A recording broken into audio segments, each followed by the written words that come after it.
All right, let's turn now from equities to commodities, gold in particular.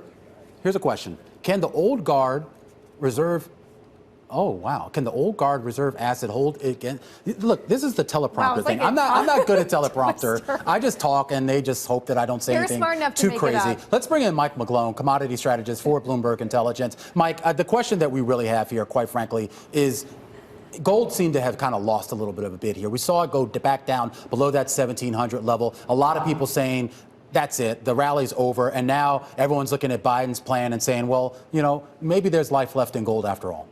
Well, and so you nailed it. When you think the rally is over, when people say the rally's over, you have to question yourself, is it really over? Should I buy some? But you mentioned it partly in that messed up teleprompter. The problem is gold is becoming the old guard with this new nemesis, Bitcoin. And the massive flows are all heading towards Bitcoin and away from gold. So I think gold's put in a pretty good bottom around 1680 this year with that peak in crude oil around 68. And you mentioned earlier bond yields around 1.8 or so. But I just don't see a lot of upside for gold above 1,800 unless Bitcoin can give up its bid, and I don't see that happening right now.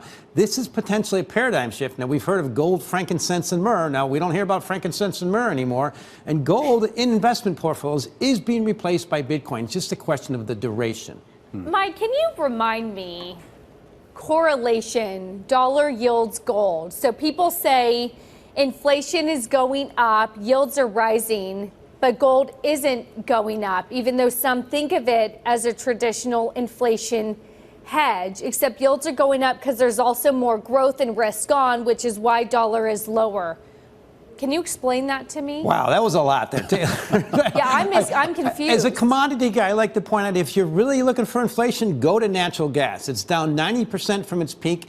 It's at the same price as it was 30 years ago. And guess what? It's the world's benchmark for heat and electricity. There is no signs of inflation from commodities. Crude oil's probably peaked around 68. That's the same price it was in 2014 when it broke out. So I point out that this is probably a blip in the trend. And the major thing to remember in terms of commodities is you're bullish commodities, you're bearish innovation, and Bitcoin is part of that innovation. It's replacing gold. Yeah, let's talk a little bit. First of all, I have to point out that Mike looks very dapper today, by the way. I got to step my game up if he's going to come onto the set like this. But when we talk about Bitcoin, I mean, it's no secret here that I've been a gold bug for years now. And I sort of poo-pooed Bitcoin kind of in the early and most of the digital currencies. But you see a lot of parallels now between the reasons why people would buy precious metals and hold precious metals, to be specifically, and why they're now doing that with crypto assets here.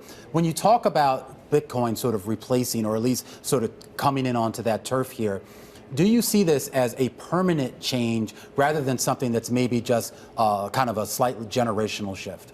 Romaine, I'm the same as you. I've been a gold bug for a long time, and I view it as permanent. To me, it's the most classic example of human nature that really matters in markets. If you've been holding or investing in 100 units of any type of investment, most notably gold, for the millennial, you know for history, you know if you don't add at least one or two of those units to gold, you're at greater risk of missing out and looking like an idiot if Bitcoin continues to doing what it's been doing. So you have to allocate some to Bitcoin just to alleviate the risk of missing out, of this becoming the new digital reserve asset. And by the way, it's well on the way. We saw Goldman flip this week. We saw JP Morgan. We saw Morgan Stanley recently. The dominoes are falling for Bitcoin in favor of Bitcoin against gold. Yeah, there was a fantastic story on the terminal today about how a lot of these big banks kind of missed out. I mean, you had all these wealthy folks who really wanted to sort of invest in this, and they couldn't do it through the traditional banks, and they had to go to Gemini and other platforms. So a lot of money out there.